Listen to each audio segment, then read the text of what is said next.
Hello guys, welcome back to our channel SB Creation. আজি আমি ওলালো এফালে ফুৰিবলৈ সানডে হলে কাৰণ আমাৰ ঘৰত থাকিবলৈ মনে নাযায় আৰু ইয়া গুলুৱে তালে তালে হাত নচুৱাই আহিছে আৰু বৰষুণ আৰু আমি কোৱাত ওলালে বৰষুণ নিদিব এটো হ'বই নোৱাৰে না হ'বই নোৱাৰে কেতিয়াও বৰুণ দেৱতাৰ আমাৰ লগত কি নজনো দুশ্মনী আছে ক'বলৈ ওলালে বৰষুণটো দিয়ে আৰু যি কি নহওক চিপচিপিয়া বৰষুণৰ মাজে আমি আগবাঢ়িলো আমাৰ গন্তব্য স্থানলৈ আহোম যুগৰ কাৰিকৰী তথা অভিযান্ত্ৰিক কৌশলৰ নমুনা দাঙি ধৰা এই শিলৰ হাকু মাত্ৰ এচটা শিলত হলখামাৰী ধেনুভিৰিয়াকৈ সজা হৈছে আৰু এই বৃহৎ শিলচটা নগাৰ পাহাৰৰ পৰা বোলে আনিছিলে ভাবিলে আচৰিত লাগে নহয়নে বাৰু প্ৰায় 70 মিটাৰ দীঘল আৰু 6 মিটাৰ বহল এই শিলচটা কেনেকৈ বা আনিছিলে এইবিলাক ভাবি ইয়াৰ ওপৰেদি আমি গন্তব্য স্থানলৈ গতি কৰিলোঁ কলে আহিলা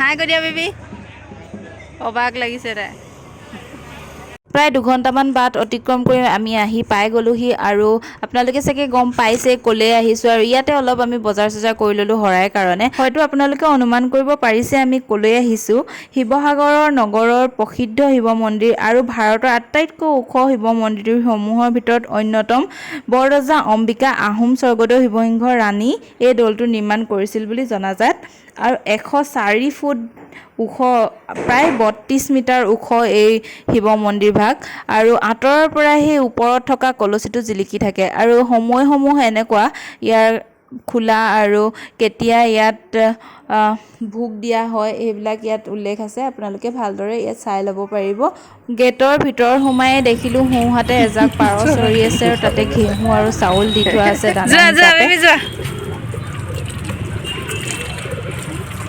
পুখুৰীৰ পাৰত অৱস্থিত শিৱদৌলৰ কিনাৰতে বিষ্ণুদৌল আৰু দেৱীদৌল দুভাগ দৌল আছে গোটেই সেউজীয়াৰ মাজত এই দৌলকেইটা আছে বহুত ধুনীয়া পৰিৱেশ মই প্ৰথমবাৰ শিৱসাগৰ আহিছোঁ সেইকাৰণে মনটো বহুত ভালো লাগি আছে আৰু আমি মাহঁতে ধূপ দ্ৰব্য লগাই মানে গোটেই ৰাউণ্ডটো এপাক ফুৰিলোঁ দুয়োজনে এই প্ৰসিদ্ধ মন্দিৰ ভাগলৈ বহুত দূৰ দূৰণিৰ পৰা মানুহৰ আগমন হয় শিৱদৌলৰ ভিতৰত চাকি বন্তি লগাবলৈ নিদিয়ে বাহিৰতে এনেধৰণে ব্যৱস্থা কৰি দিয়া হৈছে নমুকা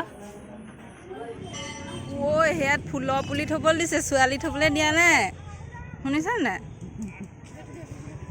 শিৱদৌলৰ পৰা ওলাই আহি পেট পূজা কৰি ল'লোঁ ৰাতিপুৱা 7:30 বজাতে ঘৰৰ পৰা ওলাই অহা একো খোৱা নাছিলোঁ পুখুৰীৰ পৰা চেঁচা বতাহৰ অলপ আমেজ লৈ আৰু ফটো দুখনমান উঠি আমি ইয়াৰ পাছত কলৈ যোৱা হ'ব আৰু কিমান দূৰ যাব লাগিব কোন দিশে যাব লাগিব আমি গুগল বাইডত অকণমান চাৰ্চ কৰি ল'লোঁ গুগল বাইডক সুধি ল'লোঁ যিহেতু আমি প্ৰথমবাৰ ইয়ালৈ আহিছোঁ আৰু মাহঁত আগতে আহিছে যদিও ইমান এটা ভালকৈ চিনি নাপায় এলেক্সা বাইডৰ হাত ধৰি আমি ওচৰতে অৱস্থিত ৰংঘৰলৈ আগবাঢ়িলোঁ স্বৰ্গদেউ প্ৰমত্ত সিংহই এই ৰংঘৰটো এটা হাঁহকণী আকৃতিৰে সজাইছিল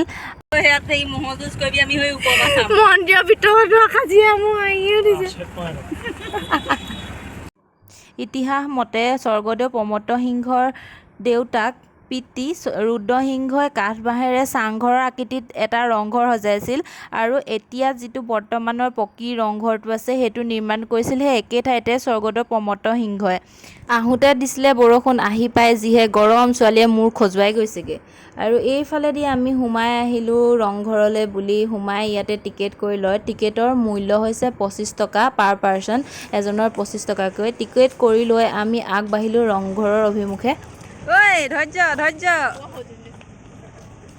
ক'ৰবাত ওলাই আহিবলৈ পালে গুলুৰ যিহে ফূৰ্তি একদম ৰ'বই পৰা নাই খুব দৌৰাইছে আৰু দেই এইটো বয়সত যে একদম পিছে এজন লাগিয়ে থাকিব লাগে 24 ঘণ্টা আৰু পিছে এনেকৈ ধৰি ফুৰিবলগীয়া হয় চাওকচোন বতৰটো ইমান ধুনীয়া কৰিছে খালি ৰ'দটো দিছে বেলেগ গৰম দেই বহুত গৰম মানে ফুৰিবলৈ আহিছোঁ যেতিয়া ৰ'দে বৰষুণে হ'লেও ফুৰিব লাগিবই চাব লাগিবই কি কৰিছিলে অজাই ভৰি ওপৰত ভৰি তুলি নাচনীবোৰ চাইছিলে নাচনী নে যুদ্ধ চাইছিলে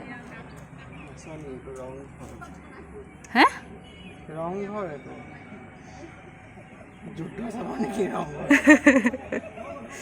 প্ৰায় 33 ফুট উচ্চতাৰ ৰংঘৰৰ ওপৰ মহলাত উঠি অনুভৱ কৰিলোঁ যে স্বৰ্গদেউ প্ৰমত্ত সিংহই চেঁচা বতাহৰ আমেজ লৈ ম'হ যুঁজ আৰু নাচ গান আদি অনুষ্ঠিত কৰাইছিলে আৰু আমাৰ নৱপ্ৰজন্মই কি কৰিছে চাওক ইয়াতে নিজৰ নাম লিখি দীপিকা কৰণ ৰাজ কিবা কিবি নাম লিখি এই ঐতিহ্যমণ্ডিত ঠাইসমূহ ধ্বংস কৰিছে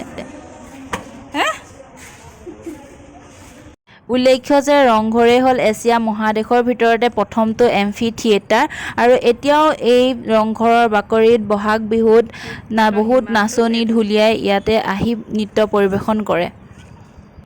নামি আকৌ বহি ল'বলগীয়া হ'ল। ওপৰত উঠিলোঁ ঠিকেই, কিন্তু নামোতেহে ঠিক পাই গৈছোঁ, একদম আঁঠুত ধৰি গৈছেগৈ। বুঢ়ী হ'লোৱে আৰু দেই, আঁঠুৱেও জবাব দিবলৈ লৈছে। ঐ বেবী বেগ দিয়া। তুমি ল'বা, চাওঁ কেনেকুৱা লাগিছে। ৰংঘৰৰ পৰা ওলাই আহি সন্মুখতে থকা নাৰিকলৰ ঠেলাখনৰ পৰা ভাবিলোঁ দেহ শীতল কৰিবলৈ পানী অকণমানকে খাই লওঁ। গোটেই সোপাই তাতে গৈ পেলাই ঘেৰাও কৰিয়ে দিলোঁ নহয় পানী খাবৰ কাৰণে। আৰু চাওকচোন, বাপেক আৰু জীয়েকৰ মাজত তয়াময়া যুদ্ধ লাগিছে, পানী কোনে আগত খাব। মই বোলো তহঁতিয়ে খা, মই ওচৰতে থকা মিল্ক শ্বেক অকণমানকে খাওঁগৈ। তাতো ভাগ নেৰে নহয়, অকণমান মুখলৈ নিবলৈ পাইছিলোঁহে, একদম ছোৱালীয়ে টানি নিলেই নহয় গিলাচটো। এসোপা মাৰি যিহে ৰিয়েকশ্যন দিছে, চেঁচা এইদে বুলি কৈছে। আৰু ওচৰতে ৰৈ আছে নহয় মুখ মেলি খাওঁকৈ, সেইকাৰণে দিয়ে দিছোঁ আৰু, নহ'লে আৰু লেট্ৰিনলৈ অহা যোৱা কৰি থাকিলেহে হ'ব, হাত নুশুকাবই।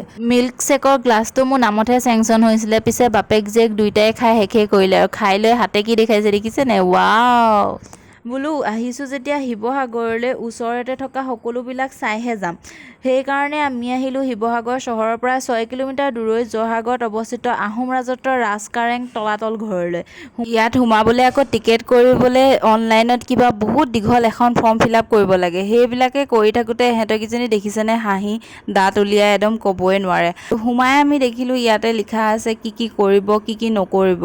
আচলতে ভাৰতবৰ্ষৰ নাগৰিক হিচাপে আমাৰ কৰ্তব্য হ'ব লাগে যে আমি ঐতিহ্যমণ্ডিত জেগাবিলাক ভাল ধৰণে ৰাখিব পাৰোঁ। এইকেইটা বোলে বৰটোপ, যুদ্ধত অস্ত্ৰ হিচাপে ব্যৱহাৰ কৰিছিলে আহোম ৰজাসকলে। কেনেকৈ দাঙিছিলে বাৰু এইবিলাক? অদ্ভুত কলা কৌশলেৰে নিৰ্মিত 7মহলীয়া ৰাজকাৰেংটোৰ মাটিৰ ওপৰত বোলে 4 মহল আৰু মাটিৰ তলত বোলে 3 মহল আছে। আৰু বুৰঞ্জীৰ মতে তলাতল ঘৰটোৰ মাটিৰ 3য় মহলৰ পৰা প্ৰায় 2.5 কিলোমিটাৰ দীঘল এটা সুৰংগ দীঘনৈত লাগিছিলগৈ।